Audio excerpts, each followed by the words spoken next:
আপনি যখন বিরিয়ানি খান তখন হয়তো শুধু স্বাদটাই মনে থাকে।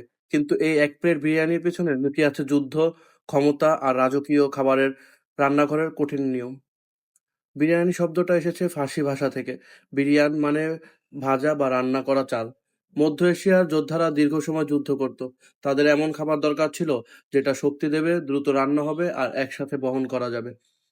এই চিন্তা থেকেই জন্ম নেয় চাল, মাংস আর মশলাকে একসাথে রান্না করার ধারণা। মুঘলরা যখন ভারতীয় উপমহাদেশে আসে তখন তারা এই খাবারকে শুধু পেট ভরানোর জায়গায় রাখেনি, তারা এটাকে শিল্পে রূপ দেয়। মুঘল রান্নাঘরে বিরিয়ানি বানানো ছিল সম্মানের কাজ। চাল কতক্ষণ ভিজবে, মাংস কখন হাঁড়িতে যাবে, মসলার অনুপাত কত, সবকিছু নির্দিষ্ট নিয়মে বাঁধা ছিল। একটা ভুল মানে চাকরি চলে যাওয়া।